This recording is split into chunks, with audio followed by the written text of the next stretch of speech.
Di RUPS, ASA ini lagi mulai ekspansi di segmen rental ya, sama penyewaan dari B2B. Nah, kalau ke depan ini kira-kira ada ekspansi lain nggak sih Pak selain dari itu? Jadi gini, karena kita ada namanya bisnis rental itu stabil, ya. Jadi growth-nya juga stabil. Kemudian logistik juga kita akan tingkatkan. Kemudian yang keempat itu, yang ketiga adalah bisnis ekosistemnya mobil bekas. Ya. Di mobil bekas itu ada namanya Caroline, yaitu seperti dealer mobil bekas, ya. Kemudian ada juga namanya GPA. GPA itu adalah perusahaan lelang khusus mobil. Nah, kemudian kita juga menciptakan satu perusahaan gadai mobil. Ya, jadi kalau pedagang mobil yang mau belanja mobil, cuman bisa beli satu karena punya 200 juta, cuman beli mobil satu. Sekarang bisa beli mobil 5. Tapi digadain dulu 2 minggu atau 2 bulan maksimum, dia sambil cari pembeli kan. Tapi dia udah punya 5 mobil, bisa dijual. Nah, itu membuat turnover velocity daripada perputaran di GPA juga naik. Pedagang mobil juga bisa beli barang lebih banyak. Kalau dari 5 mobil, 4 mobil laku kan dia udah untung. Ya kan? Jadi itu adalah bagaimana kita membuat ekosistem itu maju. Jadi kalau di tempatnya GPA itu GMV-nya bisa sampai 7 triliun. Jadi cukup lumayan besar. Pak Projut, tadi yang salah satu segmen yang cukup tinggi adalah penyewaan kendaraan. Nah, kalau misalkan untuk penyewaan kendaraan sendiri, apakah memang ini kinerjanya cukup terpengaruh dari adanya musiman Pak, seperti berbagai momentum pemilu, kemudian ada Idul Fitri, seperti apa Pak? Jadi gini, kalau di tempatnya ASA ini rentalnya kan B2B. Nah, B2B itu lebih stabil. Jadi mau lebaran atau nggak lebaran buat kita udah nggak ada pengaruh. Kita nggak menyewain yang cuman sehari 2 hari. Kenapa? Kalau kita nanganin bisnis yang cuman pada waktu peak season, nanti kita investasi tapi cuma dipakai untuk peak season. Depresiasi semuanya kan jalan terus sepanjang tahun. Jadi ini yang nggak menguntungkan. Yang kedua, kalau kayak peak season kita menangin lebaran, seringkali mobilnya di-abuse kan. Pakainya diisi rame-rame gitu kan. Ya mobilnya jorok, kotor, segala macam. Kan akhirnya kita mobil baru jadi repot biayanya. Gitu. Berarti memang dari ASA sendiri penyewaan kendaraan ini mostly B2B ya Pak ya? Kalau tadi ada momentum pemilu, kemudian Idul Fitri Pak misalkan, ini ada kenaikan atau penurunan berapa persen sih Pak biasanya? Kalau di rentalnya nggak ada kenaikan ya, jadi stabil karena itu buat kita kalau naik atau turun itu tergantung perekonomian negara kita. Tapi untungnya di bisnis rental ini, ekonomi naik maupun ekonomi turun, bisnisnya tetap jalan. Kenapa? Kalau ekonominya naik, bagus, orang perusahaan ekspansi. Ya kan? Tapi kalau ekonominya lagi jelek, yang tadinya nggak nyewa, mulai berpikir bagaimana efisiensi kapital, mendingan gua sewa aja, modalnya dipakai buat core bisnisnya gitu kan. Jadi ya begitu, kalau bisnis rental itu stabil di situ gitu. Termasuk juga sektor pemerintah juga sekarang udah mulai mikirkan sewa aja daripada ngurusin mobil gitu. Sih. Pak, by the way kan kemarin nih ASA ini baru bagi dividen ya Pak. Padahal kalau saya lihat sudah absen dari 2019 nih Sasa. Dan sekarang baru bagi dividen lagi ya Pak. Salah satunya apa sih Pak yang mendorong perusahaan ini bagi dividen lagi untuk saat ini? 5 tahun ya Pak? Bukan, sebenarnya gini. 3 tahun yang lalu saya nggak bagi dividen itu. Kenapa? Karena kita kan lagi ekspansi di Antaraja. Nah ekspansi kan membutuhkan modal nih. Ya, jadi pada waktu kita mengeluarkan bonds kan. Jadi masa kita mengeluarkan bond tapi bagi buat dividen, ya kan? Nah, jadi kita ekspansi di sana, kita lakukan. Sebenarnya di bisnis ASA sendiri, EBITDA-nya itu 1 tahun kira-kira 1,3 triliun. Earning before income tax and depreciation-nya itu 1,3 triliun. Jadi cash flow-nya itu cukup bagus. Makanya waktu kemarin ya kita bagi dividen karena udah lama nggak bagi dividen, kita bagi dividen gitu kan. Tapi hopefully tiap tahun nanti kita juga akan bagi dividen karena secara cash sendiri ASA ini cash-nya cukup gede, karena Pak depresiasinya gede kan. Kalau depresiasi kan non-cash outlay ya. Nah itu kita bisa bagi supaya pemegang saham juga seneng lah. Kabar baik ya buat pemegang saham ASA nih ya. Pak Projut, terkait dengan kondisi perekonomian tanah air, kita tahu bahwa rupiah masih dalam kondisi tren pelemahan. Sejauh mana sih dampaknya bagi bisnis logistik ASA Pak? Jadi gini, memang kalau pelemahan rupiah itu ada 2 ya. Satu pelemahannya, kedua adalah tingkat suku bunga. Ya, jadi yang merupakan impact yang terbesar itu di investasinya. Karena beli mobil itu terkait harganya dengan US dollar. Jadi kalau dolarnya naik ya harga mobil pasti naik. Ya. Tapi ini membuat kita investasi baik di logistik maupun rental jadi naik. Tetapi ada good way-nya adalah kita ini bisnis yang kalau nanti naik terus harga mobil bekas saya juga naik harganya, ya kan? Cuman 4 tahun lagi gitu kan, setelah dipakai 4 tahun lagi saya jual, ya saya dapat untung gede kan. Paling banyak investasi di jenis tipe mobil apa sih Pak? Kalau asal? Ya gini, kalau pilih mobil ya paling banyak yang dipakai orang, ya tipe MPV, 7-seater itu yang paling laku. Yang kedua ya mobil-mobil kayak Grand Max gitu ya, mobil yang van. Nah, kemudian ya logistik ya truk gitu kan, truk. Tapi truk saya bukan truk yang gede banget gitu, hanya 4 ban sama 6 ban. Nah, karena di sana pemakaiannya 7 tahun maksimum. Kalau yang gede-gede kan dipakai 20 tahun, cash flow-nya nggak cukup kuat. Kalau pelanggan dari ASA sendiri paling banyak dari sektor mana Pak, khususnya tadi dari B2B? Ada FMCG ya, ada sigaret, FMCG, kemudian ada government juga, kemudian banking. Nah, itu banyak variasinya sehingga kita itu boleh dibilang risk terhadap industrinya itu spreading gitu. Untuk komoditi? Yang komoditi enggak. Saya untuk mining sama untuk kebun, saya agak ini. Kenapa? Karena kalau di kebun itu kan luasnya ratusan ribu hektar. Mobilnya nggak ada alamat ditaruh dipakai di mana.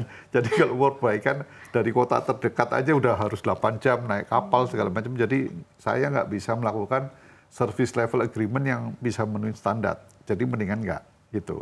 Nah itu komoditi saya mungkin bukan keahlian kita ya di ASA ya. Oh iya Pak, by the way kan ASA ini capex-nya di tahun ini sekitar 1,3 hingga 1,5 triliun ya Pak. Ini kan nantinya mau digunakan untuk armada ya Pak. Tapi target, ada nggak sih Pak target untuk di tahun ini pendapatan sama laba dari ASA sendiri? Jadi kalau yang capex benar 1,3 sampai setengah triliun itu 95% beli mobil. Ya. Kemudian kalau mau target tahun depan, revenue itu saya nggak target terlalu tinggi karena kita lihat ekonomi kita ini sedang kurang baik ya. Jadi growth-nya segala macam, banyak perusahaan yang mulai lay off. Saya juga takut kalau seandainya saya sewain bayarnya mundur gitu kan. Makanya kita juga milih customer. Jadi saat ini kita juga milih customer yang kualitasnya bagus, saya ya baru kita layanin. Tapi seperti kita apa Pak customer-nya, typical customer-nya seperti ya, apa? misalnya customer-nya seperti tobacco company, FMCG, itu kan relatif stabil ya kan. Nah itu ya kita mau. Tapi kalau yang maunya harga murah tapi bisnisnya nggak jelas, ya saya nggak berani juga. Karena kalau nggak nanti paymentnya bagaimana, ya kan? Jadi kita kan nama bank, utangnya kan nama bank, itu kan nggak bisa tunda. Nah kalau AR-nya nggak dibayar-bayar kan juga bermasalah saya nanti. Nah kalau revenue-nya kita targetnya growth sekitar 5-10% lah tahun ini ya.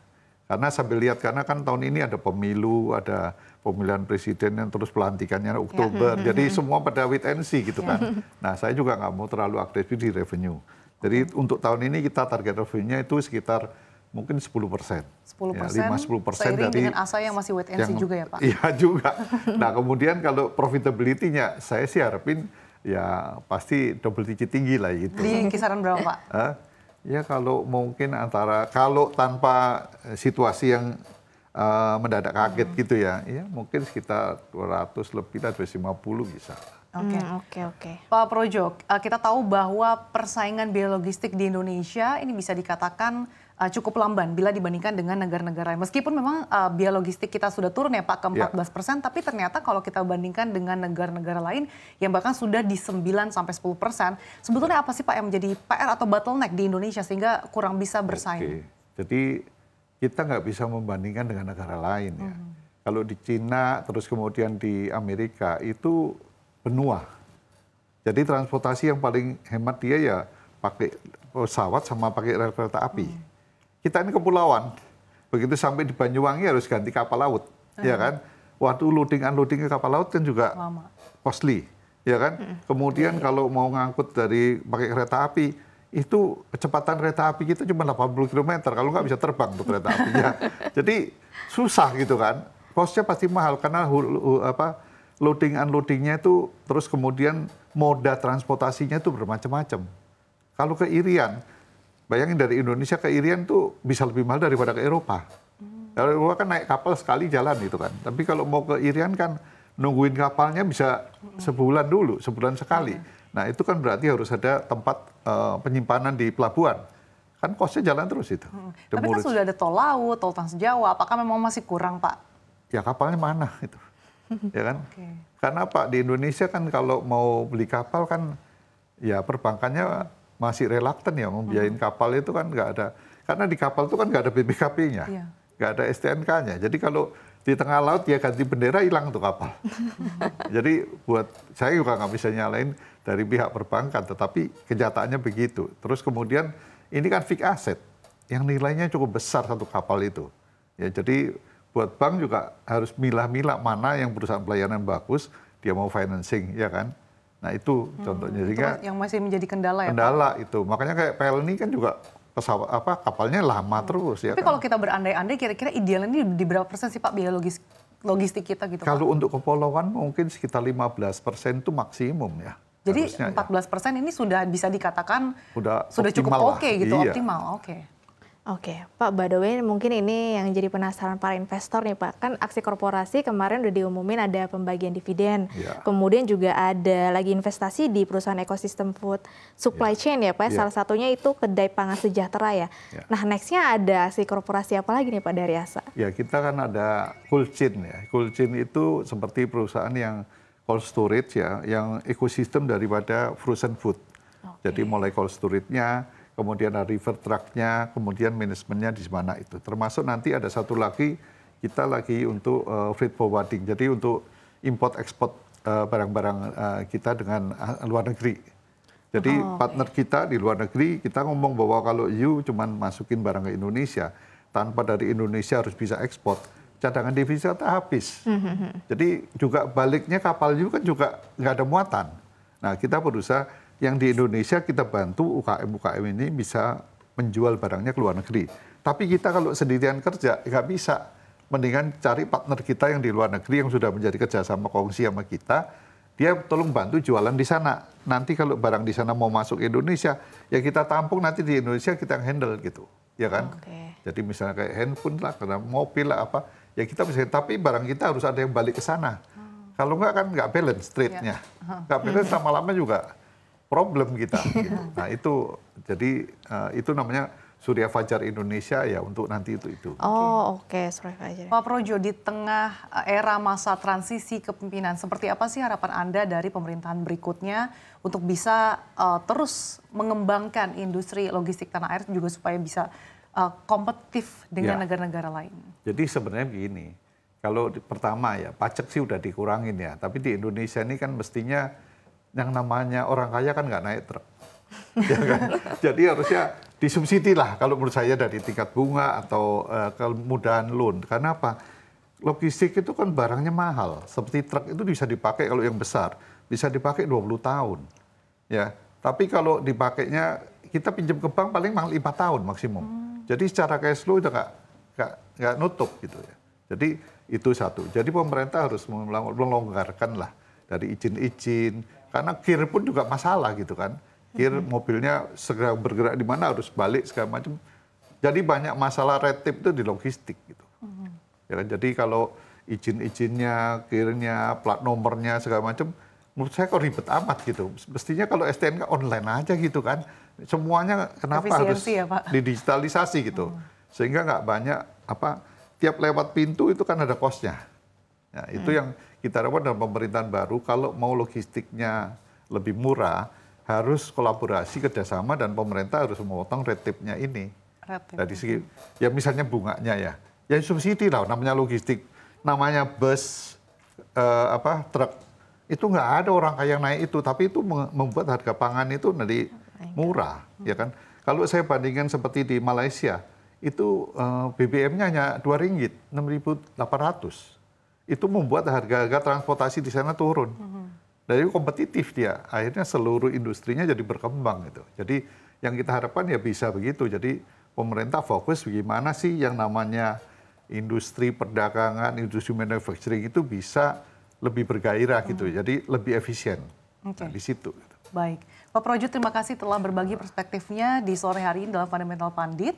Sehat selalu untuk Anda, Pak Projo. Terima kasih.